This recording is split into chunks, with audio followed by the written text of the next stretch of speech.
As you know, I love to read, and Sarah Hurwitz, in her new book, As a Jew, the book is shaped by her training to become a hospital chaplain.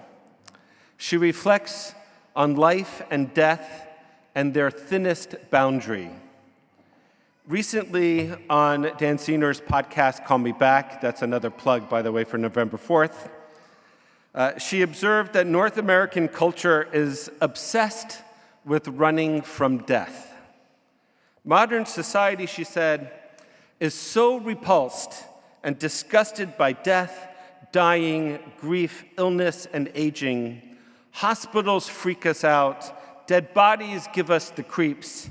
Just inject some chemicals into that, give it some Botox, bring some flowers, send a text, just run. We spend, she notes, billions of dollars running like hell from these aspects of life. But Judaism, she insists, says something radically different. Judaism says, no. You run right up close to that aspect of life. You get to the hospital and sit with that sick person. You go to the funeral. You pay a Shiva call, and we mourn together on Yisker as a community. You prepare that body for burial. Hurwitz reminds us that the thin spaces of our lives, those disorienting moments where the distance between life and death narrows, are not meant to be faced alone. Judaism, she says you need to be accompanied. Our job is to get right up close with you. And she ties it all back to the deepest promise of our tradition. When we draw near to death, we do not do so in isolation, but in loving community, carrying the wisdom of thousands of years from our ancestors. And here's the truth. What Hurwitz is describing is not just a cultural aversion to death. It is our attempt to escape the malach hamavet, the angel of death. And who wouldn't want to? Who are we all running from? The answer is obvious. But Judaism insists you can run, but you can't hide. That's why Yom Kippur is so important. It does not allow us to flee from the malach hamavet. We fast and abstain from pleasure as though rehearsing for the end of our days. And we chant prayers that remind us of the fragility and the preciousness of life. And at Yisker, we do the most countercultural thing of all. We speak the names of our dead. We invite their memory into our most sacred prayers. We refuse to run away. And in refusing to run, we take the first step in the Jewish path to transform loss into legacy. On Yom Kippur, our rituals strip life down to its essence. We step away from ordinary comforts and stand before God without pretense. At the very heart of the Machzor, we recite, Adam yesodo me afar, humans are founded in dust, v'sofo le'afar, and in their end, it is dust. It is a stark reminder, we are dust, and to dust we will return. Our foundations are fragile, our lives finite. The purpose of this rehearsal is not morbidity, but clarity. It teaches us that while we cannot control the length of our days, we can shape their depth. Yom Kippur asks us to live with a greater truth and urgency and care through memory, ritual, and community. The malach hamavet is not a specter to terrify us, but a teacher to remind us that your time is limited and to ask the question, what will you do with the days you have. Now, contrast this with the story of Brian Johnson, who was profiled in the Globe and Mail this year. Johnson is a tech entrepreneur who has devoted his life and fortune to one goal: don't die. He tracks every calorie, measures every biomarker, follows strict regimens of exercise, supplements, and sleep in order to slow down aging. He sees death not as an inevitability to face, but as an enemy to defeat. On the one hand, there's something admirable about that. His devotion to health and to discipline. He embodies the mitzvah of Shmirat HaGuf. And who among us doesn't understand the longing behind his project? The fear of death, the desire to hold on to life, the ache to keep control. But there's also a danger. Johnson is trying to outrun the Malach HaMavet. And you can't. No matter how carefully we eat, how vigorously we exercise, how advanced medicine becomes, the day will come. So Judaism does not ask us to deny death. Judaism asks us to rehearse it so that we might live more deeply. The book of Kohelet of Ecclesiastes, which we will read on Sukkot, is rather blunt. Tov lalechet el beit evel milechet beit mishteh. It's better to run towards a house of mourning than to a house of celebration. Ba'asher hu sof kol ha'adam v'hachai yiten el libo. For that is the end of every person, and the living should take it to heart. Why is it better? Because in mourning, we remember the truth. We confront mortality. We stop pretending we can hide from the Malach HaMavet. And the living, says Kohelet, should take it to heart. The rabbis of the Talmud taught, Zachor Yom HaMavet, remember the day of your death. This was not meant to frighten us, but to awaken us, to remind us of our limits, and to stir us to live while we still can. They even suggest visiting cemeteries, a practice I know many of us at Bet Tzedek do before Yom Kippur to inspire us for repentance. Because when we remember that our days are finite, our choices matter a whole lot more. Ron Wolfson, in his book, The 7 Questions You're Asked in Heaven, offers a profoundly Jewish counterbalance to Johnson. Johnson wants to avoid the Malach HaMavet. Wolfson says death will come, but life is about how we answer the questions it poses. Did you live with integrity? Did you nurture love? Did you build community? Did you pursue learning? Did you bring joy? Did you make peace that you could? Did you practice faith and develop an attitude of gratitude? These 7 questions, they echo throughout the Yom Kippur liturgy. Each vidui, each confession, each plea of Avinu Malkeinu, each verse of Unetana Tokef is not about living forever, but about how we lived and about how we will be remembered. Wolfson reframes the terror of judgment into an invitation.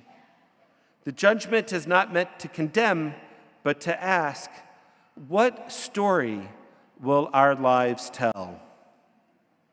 When the Malach HaMavet comes for you, will your legacy be one of kindness and love or of fear and avoidance? For me, this is the very heart, the essence of Yisker. As we remember those who came before, we're not only recalling their names, we are also hearing their answers to Wolfson's questions. And in doing so, we are challenged to consider our questions as our answers as well. Put together, the message is rather clear. Secular culture runs from death, and while some even spend fortunes to outwit it, our Judaism insists on another way. We face death. We ritualize it. We give it language. And we do this not to make ourselves afraid, but to make ourselves alive. At Yisker, 4 times a year, we stop and we remember. We bring the names of our loved ones into this sanctuary. We acknowledge their absence, and in doing so, we are reminded of what endures: love, memory, legacy. And let me say this directly. Some of us carry grief that is complicated because of how a life ended. Judaism does not run away or turn away from these losses. Yisker remembers them and embraces them too. We remember the fullness of their lives, their love, their laughter, their struggles, their humanity. And sometimes we remember our dreams of the lives that were lost. We hold them, and we hold those who mourn them with tenderness and without judgment. That's why Kaddish matters. It's not about death at all. It sanctifies God's name. It sanctifies life. And it does something even more importantly. It reaffirms belief precisely at that moment where we are most likely to flee from it. When we cry out, how could God do this? The Kaddish puts different words on our lips. Yitkadal v'yitkadash Shemei Rabbah. Magnified and sanctified is God's great name. Ari Goldman, in his book Living a Year of Kaddish, writes that when he first began to say Kaddish for his father, the words felt heavy and overwhelming. But over time, the prayer became his teacher. Each minyan, each Yitkadal v'yitkadash slowly carried him from grief to gratitude, from silence to song, from death back to life. And I have seen that transformation here in our own community, in our own daily minyan, as mourners journey through their grief, allowing Kaddish to lift them step by step into living again. Naomi Wagshall, a beloved member of our community, reflects that grief never truly ends, but it changes shape over time. She remembers her son Maurice, who died tragically at the age of 21, and her mother Esther, who lived 99 years with strength and with love. On the last day she rose to say Kaddish for her mother, Naomi chose to wear the sweater Esther had knitted decades earlier for Maurice, stitched inside with the words, "Made for you with love." Standing in the minyan, she shared that she felt herself wrapped in both of their embraces, her son's untimely loss and her mother's long life woven together in one garment. For her, this moment captures what Yisker means: not getting over, but carrying forward, carrying our loved ones forward with us through prayer, through community, and through the love that continues to surround us. That is the genius of our tradition. By placing Kaddish on our lips and Yisker in our calendar, Judaism insists, do not run from death, do not deny it, transform it. Let memory and ritual not be a prison of grief, but a passage into living with greater meaning, greater depth. We're caught always between two impulses. On the one side, Brian Johnson's and his don't die philosophy, investing every ounce of energy in prolonging life, perhaps seeking to avoid the reality of death. On the other, Ron Wolfson's questions, rooted in Jewish tradition, reminding us that life's value is measured not in length, but in meaning. And so the question comes to us too. I sometimes joke with people who like to run, who are you running from, the Malach HaMavet? And the answer, of course, is yes. We are all in one way or another trying to stay one step ahead.